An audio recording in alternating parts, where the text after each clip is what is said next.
If Allah were the God of Israel and Jesus, why then would he deceive and mislead his own creation? We have so far investigated most of Muhammad's characteristics based as usual entirely upon the Muhammadan records themselves, that invariably have shown him to be the exact opposite of what the Muhammadan scholars do their best to deceive both the believers and the unbelievers. So far, we have touched on several of his characteristics in our chapters 33, 38, 41, 43, 59, 89, 93, 101, and more. Muhammad was actually the most consummate artist on deception, fraud, and lying.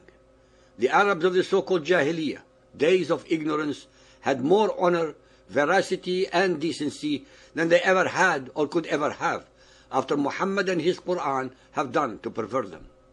He encouraged treachery, lying, betrayal, deception, and all other similarly nefarious characteristics for as long as they were useful to his agenda to convert the whole of humanity to his twisted vision of Islam. These accusations are not based on anger or hate, but are based entirely upon the Muhammadan Muslim records themselves, in the Quran, in the Hadith, and in their history, as we have repeatedly shown.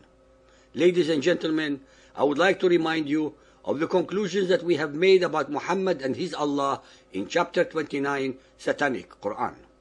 In fact, every letter, every word, every ayah, verse, and every chapter, surah, in the Quran are the product of Muhammad's personal thoughts and imaginings, his own alter ego, cleverly projected into the unsuspecting mouth of Allah, the supreme pagan rock god of Mecca, embedded into the corner wall of the Kaaba, called the Black Stone. All the major players in the Quran, Allah, Gabriel, and Satan, are actually one and the same, Muhammad himself. That is why I shall prove to you that Allah is a deceiver, exactly like his character author Muhammad. Al-Baqarah 2.6. As for the disbelievers, it is the same whether you warn them or not. They will not believe. Allah has set a seal upon their hearts, upon their hearing, and a covering over their eyes. There is a great torment for them.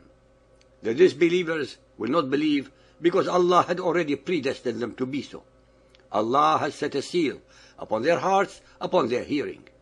They are not at fault, since they have had no choice in the matter. Yet, the allegedly merciful and compassionate Allah nonetheless sends them to eternal damnation in His hell. In fact, Allah's predestination is the ultimate form of deception. Al-Baqarah 2.9. They deceive Allah and those who believe, but they only deceive themselves. An-Nisa 4.142. Surely the hypocrites strive to deceive Allah. He shall retaliate by deceiving them. How is it possible from both the intellectual and theological points of view to claim that mere human beings can deceive Allah if Allah is the God of Israel and Jesus? These verses reduce Allah to a mere petulant child perpetrating schemes and deception upon His own creation. This depiction is pure blasphemy. Al-Ma'idah 5.41. Whomever Allah was to deceive, you cannot help. Allah does not want them to know the truth because He intends to disgrace them and then torture them. It is a pathetic belief system if its God, Allah, conspires and deceives His own creation, and then without mercy, morality, or justice, have them consigned to eternal tortures in His hell. In fact, the verse above is pure idolatry, to give human attributes of deception, scheming, and plotting to any divine entity. Al-Anfal 8.30. Remember how the unbelievers plotted against you, Muhammad. They plotted, and Allah too had arranged a plot, but Allah is the best schemer. Ibn Ishaq 3.23. I am Allah, the best of plotters. I deceived them with my guile, so that I delivered you from them. What kind of a God would extol the failings of mortals, such as deception, scheming, plotting, and counterplotting? What kind of a God is so immoral and unjust as to consign innocents to the tortures of His hell? Are these verses not blasphemous when applied to any supreme creator? Al-Ra'd 13.27. Say, Allah leads whosoever He wills astray.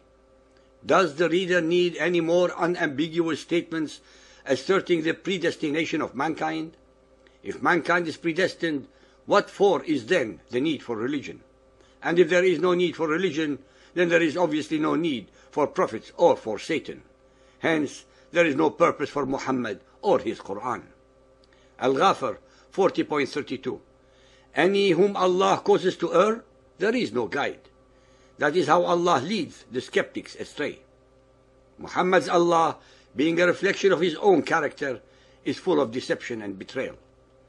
Al-Tahrim 66.1. Allah has already sanctioned for you the dissolution of your vows. With this convenient verse, Muhammad is allegedly sanctioned by Allah to break all treaties and promises made with others.